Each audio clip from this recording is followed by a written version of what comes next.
यह सुनकर नौशीर खान सख्ते में आ गया, क्योंकि अब हाँ करता तो भी फंसता और ना करता तो भी फंसता।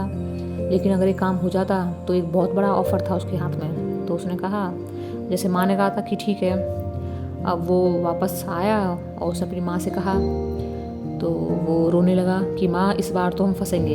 एक बार किस्मत ने साथ दे दिया, लेकिन हर बार किस्मत साथ देगी ऐसा तो नहीं हो सकता ना। माँ ने कहा, फिर करना क्या है, वही करेंगे जो हम पहले करने वाले थे। रात होते ही जब सब सो जाएंगे तब अपना बोरिया बिस्तर समेट के निकल लेंगे। तो बेटा बोला ठीक है। अब दोनों ने अपना प्लान तैयार कर लिया था। माँ ने सोचा कि सफ़र दूर है, टाइम लगेगा दूसरे नगर में पहुँचने के लिए, तो रास्ते में खाने के लिए उन्होंने वो होता है ना खोया मावा जो होता है, तो वो बना रही थी वो। तो किसी काम से उठ के रसोई से वो निकल गई। तो उसी दौरान उस खोए में मावे में एक छिपकली गिर गई थी, जिससे वो पूरा मावा जहरीला हो गया। लेकिन ये बात उस माँ को नहीं पता थी। उन्होंने आकर 4 लड्डू बांध दिए कि 2 मेरे बेटे के और 2 मेरे। अब दोनों उन्होंने वो 4 लड्डू भी बांध के तैयार कर लिए। सारा कुछ उनका तैयार हो चुका था। रात हो गई। जब सब लोग सो गए तो उन्होंने अपना सामान गधे पर लादा और उसको लेके निकल लिए। तो जब वो जिस नगर में वो रहते थे, उस नगर की और दूसरे नगर की सीमा के बीच में एक जंगल पड़ता था। तो दोनों वहाँ पहुँच गए। थोड़ी ही दूर दूसरा नगर रह गया था। तो नौशीर खान बोला, माँ मैं बहुत थक गया हूँ, मैं थोड़ी देर सोना चाहता हूँ। अब बहुत करीब है हम अपनी मंजिल के, तो थोड़ा बहुत तो आराम कर ही सकते हैं, दिन निकलने में भी वक्त है, तो ऐसा भी नहीं है कि हमारे पास समय नहीं है। तो माँ तो होती ही है। उन्होंने देखा कि उनका बेटा थका हुआ है, तो उन्होंने कह दिया कि ठीक है तुम सो जाओ और मैं यहाँ बैठी हुई हूँ, थोड़ा आराम कर लो। तो नौशीर खान तो आराम से सो गया और माँ अपने सामान की रखवाली करने लगी बैठ के। तो जब रात, दिन तो भी निकला ही नहीं था, रात ही हो रही थी, तो माँ ने देखा कि जो दूसरा राज्य था उस तरफ से कुछ लोग उसी ओर बढ़े चले आ रहे थे। वो लोग जब धीरे धीरे आते गए उनके करीब, तो उन्होंने देखा, माँ ने देखा कि वो 4 लोग थे। और उनकी बातों से उन्हें बहुत जल्दी पता चल गया कि ये वही 4 चोर हैं जिनकी वजह से उनके नगर के राजा परेशान हैं। 4 चोरों ने जब एक बूढ़ी औरत को बैठे और एक नौजवान को सोते हुए देखा पास में, तो वो उसके पास आ गए और बूढ़ी औरत से बोले, माँ से बोले कि तुम्हारे पास क्या सामान है दिखाओ, और वरना हम तुम्हारा गला काट देंगे, हम तुम्हारे बेटे को मार देंगे। तो माँ रोने लगी कि नहीं नहीं, मेरे पास तो सब कुछ भी नहीं है, आप चाहो तो देख लो। और वाकई उनका सब कुछ ज़्यादातर ख़त्म ही हो चुका था, जो भी राजा ने उन्हें इनाम में दिया था। अच्छा घर बनवा लिया था उन्होंने, खान पीन अच्छा हो गया था उनका, कपड़े वगैरह में अच्छे से पहनने लगे थे। तो उन्होंने जब उस सामान को खोला, देखा, तो उसमें कुछ खास नहीं निकला। फिर एक चोर की नज़र माँ के हाथ में लगी पोटली पर पड़ी, जिसमें वो 4 लड्डू बंधे हुए थे। उसने उस पोटली को खोल के देखा तो बोला कि अच्छा लड्डू ले जा रही हो। उसने अपने साथियों से कहा कि हम चोरी करने तो जा ही रहे हैं, हमारा काम है चोरी करना, तो काम पर जाने से पहले अगर कुछ मीठा खाने को मिल जाए तो ये तो शगुन ही है। तो उन चारों ने एक एक लड्डू खा लिया। लड्डू खाने के बाद जैसे ही वो लोग अपने रास्ते बढ़े कि उनकी हालत ख़राब हो गई और वो लोग वहीं गिर पड़े। उनके मुंह से झाग निकलने लगा और वो बेहोश हो गए। थोड़ी ही देर में उन्हें बेहोशी में ही उनकी मौत हो गई। माँ को समझ नहीं आया कि ये हुआ क्या, लेकिन जब उसने देखा कि उनके चेहरे नीले पड़ने लगे तो वो समझ गई कि ये लड्डू जहरीले थे। उन्होंने ऊपर वाले को शुक्रिया अदा किया कि उन्होंने उनकी जान बचा ली, क्योंकि अगर चोर वहाँ नहीं आते तो ये लड्डू माँ और बेटा दोनों ही खाते। अब माँ अपने बेटे को जगाने लगी। बेटा जब जागा तो बोला, माँ, उसने देखा कि सामने 4 लाशें पड़ी हुई हैं, तो बहुत डर गया और बोला, माँ ये सब क्या है। तो माँ ने उसे सारा किस्सा सुना दिया कि ऐसे ऐसे ये चोर आए थे और लूटपाट करना चाहते थे, पर हमारे पास तो कुछ था ही नहीं, और जो थोड़े बहुत पैसे थे वो मैंने छिपा रखे थे अपने पास, तो इन्होंने हमारे लड्डू खाए और लड्डू खा के मर गए। उन लड्डुओं में जहर था, पता नहीं कैसे, पर वो जहरीले थे। तो लड़का बोला कि अब माँ इन्हें यहीं छोड़ते हैं और जल्दी से दूसरे नगर चलते हैं, वरना कहीं ऐसा ना हो कि हम इनके खून के इल्ज़ाम में फंस जाएं। तब माँ ने उसे कहा कि अब हमें कहीं जाने की ज़रूरत ही नहीं है, क्योंकि ये वही चोर हैं जिनके बारे में राजा जी ने कहा था, तो अब तुमने इन्हें पकड़ लिया है। तो एक काम करो, गधे के चारों पैरों से इन चारों लाशों को बांध लो रस्सियों से और इन्हें घसीटते हुए राजा जी के पास लेकर जाओ और कहो कि तुमने उनका काम कर दिया है। नौशीर खान अब खुश हो गया कि हाँ, ये काम तो हो सकता है। उसने माँ के कहे अनुसार ही गधे के चारों टांगों से चारों चोरों को बांध दिया और फिर उनको लेकर राजा जी के दरबार में पहुँच गया। जब राजा ने इस तरह का दृश्य देखा तो पूछा, नौशीर खान ये कौन है और इन्हें तुम इस तरह क्यों खींच के ला रहे हो गधे के पैरों से बांध के? तो नौशीर खान ने चौड़े होते हुए कहा, महाराज ये वही चोर हैं जिनके बारे में आपने मुझसे कहा था। आपने तो मुझे 2 दिन का वक्त दिया था, लेकिन मैं तो एक ही दिन में इन्हें ले आया हूँ। इन्हें जिंदा पकड़ना मुश्किल था, इसलिए मुझे इन्हें मारना पड़ा। नौशीर खान की इस बहादुरी को देख सभी हक्के बक्के रह गए। पहले तो एक ही दिन में शेर पकड़ लिया और अब एक ही दिन में चारों चोर भी। तो राजा ने अपना वादा निभाया और उसकी बहुत सारी प्रशंसा करते हुए उसे अपने नगर की सेना का सेनापति नियुक्त कर दिया। अब उसे अच्छा घर मिल गया था और जैसा पहले था उससे भी अच्छा, और उसका रहन सहन सब कुछ बदल गया था और लोग अब उसकी इज्जत करने लगे थे। धीरे धीरे उसकी प्रसिद्धि आसपास के नगरों में भी फैलने लगी। तो जो उनका पड़ोसी नगर था उसके राजा को अब नौशीर खान के राजा से ईर्ष्या होने लगी कि ये तो पता नहीं छोटा सा राज्य है, लेकिन उसमें नौशीर खान जैसा हिम्मती लड़का रहता है, नौजवान है। हमारे यहाँ ऐसा जबकि होना तो यहाँ चाहिए क्योंकि हमारा राज्य बड़ा है, अच्छी चीज़ पर तो हमारा हक है ना, उसका कैसे हक हो सकता है।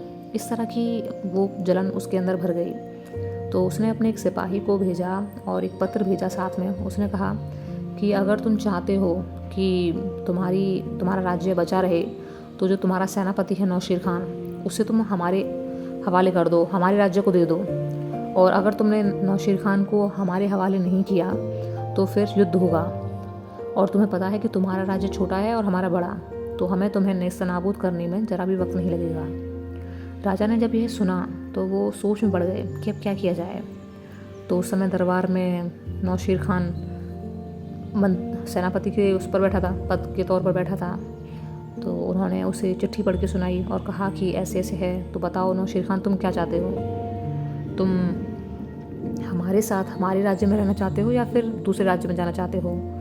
तो नौशीर खान बोला कि महाराज मैं तो इसी राज्य में पला बड़ा पैदा हुआ हूँ और आपने मुझे इतना सम्मान दिया, मैं तो आपके ही राज्य में रहूँगा, मैं कहीं और नहीं जाऊँगा। अब उसने ऐसे बड़प्पन दिखाया अपना, पर मन ही मन वो डर गया कि कहीं ऐसा ना हो कि सच में ही दूसरा राज्य आक्रमण कर दे और मैं भी मारा जाऊं, क्योंकि सेनापति तो वही था। नौशीर खान का जवाब सुनकर खुश हुए राजा जी ने दूसरे नगर के जो संदेश लेकर दूत आया था उसे कह दिया कि तुम जाकर अपने राजा से कह दो कि हम युद्ध करेंगे, हम नौशीर खान को तुम्हें नहीं देंगे। तो उस दूत ने उन्हें कहा कि ठीक है, राजा जी ने ये भी कहा था हमारे ने कि अगर आप नौशीर खान को नहीं देंगे तो युद्ध परसों ही होगा, 1 दिन बाद ही, तो आपको जो भी तैयारी करनी है कर लीजिए। यह कहकर वो वहाँ से चला गया। राजा जी ने नौशीर खान की तरफ देखा और बोले कि तुम हमारे सेना के सेनापति हो, सब कुछ तुम्हारे ही हाथ में है, संचालन तो तुम ही करोगे और तुम्हारी बहादुरी पर किसी को शक भी नहीं है। तो मेरा अस्तबल है जिसमें मेरे पसंदीदा मेरे खास घोड़े रहते हैं, तो तुम कल आना और तुम्हें उनमें से जो भी घोड़ा चाहिए तुम ले सकते हो। अब पहले ज़माने में तो युद्ध घोड़ों पर ही चढ़कर लड़े जाते थे, तो वो भी युद्ध का एक अहम हिस्सा होते थे। तो उसने कहा नौशीर खान ने कि ठीक है, फिर मैं कल आता हूँ। अब जब शाम हो गई तो नौशीर खान ने घर आकर माँ को सब कुछ बताया। बोला माँ मुझे तो लड़ना भी नहीं आता, अब तो मेरा मरना तय है। तो माँ ने कहा एक काम करना, कल जब अस्तबल में राजा जी तुम्हें लेकर जाएं तो वहाँ तुम हर घोड़े की टांग को देखना, जो घोड़ा तुम्हें लंगड़ा लगे तुम उसे सेलेक्ट कर लेना। उससे क्या होगा कि जब युद्ध में जब दोनों ही राज्यों की सेनाएं आमने सामने होंगी तो तुम्हारा घोड़ा लंगड़ा होने की वजह से पीछे रह जाएगा।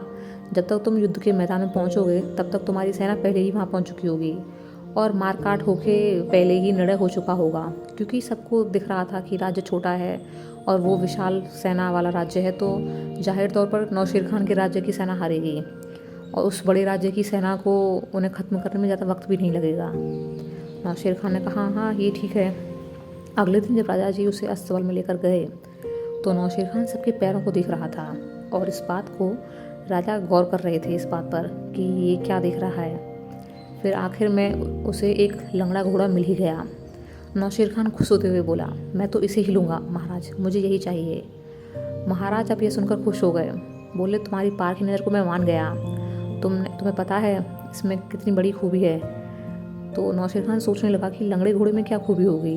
तो राजा जी ने बताया कि दरअसल ये जादुई घोड़ा है और उसका चलने का फंक्शन कुछ ऐसा था कि घोड़े के कानों को जितना आप ऐंठोगे मरोड़ोगे वो उतना ही तेज़ दौड़ेगा, और अगर बहुत ज़्यादा मरोड़ दिया तो बिल्कुल हवा से भी तेज़ दौड़ता था।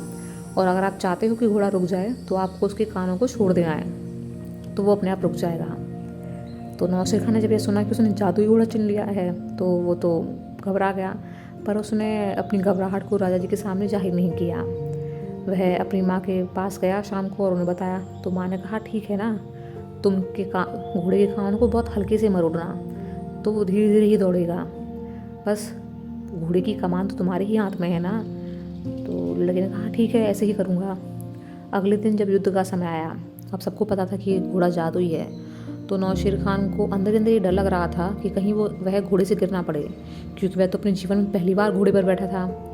पर उसने अपने सैनिकों से कहा कि मैं इस घोड़े को बहुत तेज़ दौड़ाऊँगा, तो तेज़ दौड़ाते वक्त कहीं मैं गिर ना पड़ूँ और मेरा शत्रुओं से ध्यान ना हट जाए, इसलिए मुझे इस घोड़े पर कस के बांध दो ताकि मैं आराम से अपना युद्ध कर सकूं और सबको मार सकूं। तो सैनिकों ने उसे कस कर रस्सियों से उस घोड़े के साथ बांध दिया। अब नौशेर खान अंदर ही अंदर डरा हुआ था। जब युद्ध का समय हो गया और सैनिक जाने लगे युद्ध क्षेत्र के लिए, तो नौशेर खान डर की वजह से भूल गया कि घोड़े को चलाते कैसे हैं, और उसने गलती से घोड़े के कानों को मरोड़ दिया। तो वो घोड़ा बहुत तेज़ भागने लगा। नौशेर खान ये देख के और भी ज़्यादा डर गया, तो वो उसके कानों को और भी ज़्यादा तेज़ मरोड़ने लगा। घोड़ा और तेज़ दौड़ने लगा। तो हुआ क्या कि अब वो भाग जा रहा है सबसे आगे, सेना बहुत पीछे छूट गई, पता नहीं कहाँ रह गई, और वो अकेला आगे भागा जा रहा था। और वो मदद के लिए चिल्लाए, लेकिन उसकी आवाज़ तक किसी को सुनाई नहीं दे रही थी। तो सामने उसने एक पेड़ देखा। नौशेर खान ने बचने के लिए उस पेड़ को पकड़ लिया, लेकिन घोड़े का वेग इतना तेज़ था कि पेड़ उखड़कर उसके हाथ में ही आ गया। अब वो पेड़ उसके दोनों हाथों में लगा हुआ था और घोड़ा बेतहाशा तेज़ी से भाग रहा था, और चंद सेकंड में वो घोड़ा दुश्मन सेना के पास पहुंच गया। अब वो घोड़ा इधर उधर टेढ़ा मेढ़ा भागे और पेड़ से टकराकर सारी सेना के जो भी सैनिक वगैरह खड़े थे सब टकरा कर घायल हो गए। कोई किधर गिरा, कोई किधर गिरा, और नौशेर खान डर से उस पेड़ को नहीं छोड़े, घोड़ा उसे नहीं छोड़े, और इस तरह जब 5 मिनट के अंदर ही अंदर सारी सेना को उसने घायल कर दिया। जब उस राजा ने देखा, उस दूसरे नगर का राज्य का जो राजा आया हुआ था, उसने जब यह देखा तो वह दंग रह गया कि इस अकेले नौशेर खान ने पूरी ही सेना को मेरे को हरा दिया, घायल कर दिया। तो वह घबरा गया और वह उतर के आया। उसने सोचा अब तो मुझे इससे माफ़ी मांगनी चाहिए, वरना ये मेरी जान ले लेगा। उधर नौशेर खान ने जब सारी सेना को घायल देखा तो अब उसका दिमाग शांत हुआ, और जब दिमाग शांत हुआ तो उसे याद आया कि घोड़े के कानों को छोड़कर ही उसे रोका जा सकता है। तो उसने जो पेड़ था उसके हाथों में लग रहा था तो उसको हटाया और घोड़े के कानों को छोड़ दिया, जो उसने पकड़ रखे थे उन्हें छोड़ दिया। तो घोड़ा रुक गया। तो दूसरे नगर का राजा उसके पास आया, उसके पैरों में पड़ गया कि मुझे माफ़ कर दो और मुझे मारना मत। नौशेर खान ने उसे बंदी बना लिया और उसे अपने साथ ले वापस अपने नगर की ओर बढ़ गया। जब वो वापस लौट रहा था तो उसने देखा कि सेना अभी लड़ने के लिए आ ही रही थी उसकी। सैनिकों ने देखा कि हम तो अभी तक युद्ध स्थल पर पहुँचे ही नहीं और ये युद्ध जीत भी आ गया, और साथ ही दूसरे नगर के राजा को बंदी भी बना ले आया। तो सभी खुशी से चीखने लगे और उसकी तारीफ़ें करने लगे। तो ये खबर जब राजा पर पहुंची कि ऐसे ऐसे नौशेर खान अकेला ही उसको युद्ध में हराया है और साथ ही बंदी बना के लेकर आ रहा है राजा को, तो राजा को तो विश्वास ही नहीं हुआ कि ऐसा भी कुछ हो सकता है। लेकिन जब दूसरी नगर का राजा उसके सामने आया और उसने खुद अपने मुंह से नौशेर खान की बहादुरी की तारीफ़ की, तो राजा चकित हो गया, लेकिन साथ ही वह बहुत खुश भी हुआ। इतना खुश कि उसने अपनी बेटी की शादी नौशेर खान से करवा दी और उसे अपना आधा राज्य भी दे दिया। तो ये हो गई हैप्पी एंडिंग। लेकिन अगर आप अपने बच्चों को ये कहानी सुनाते हैं, छोटे बच्चों को, किसी को भी, तो उन्हें ये चीज़ ज़रूर क्लियर कीजिएगा कि हर बार किस्मत साथ दे ऐसा मुनासिब नहीं है, पॉसिबल ही नहीं है ऐसा। इंसान को जो भी कुछ हासिल होता है, भले ही ज़िंदगी में एक बार किस्मत से मिल जाए, लेकिन हार्डवर्क के बिना ज़िंदगी में कुछ भी पॉसिबल नहीं है। किस्मत से आप एक बार कुछ भी हासिल कर सकते हो, पर बार बार नहीं, जैसा कि इस कहानी में हुआ था। Thank you.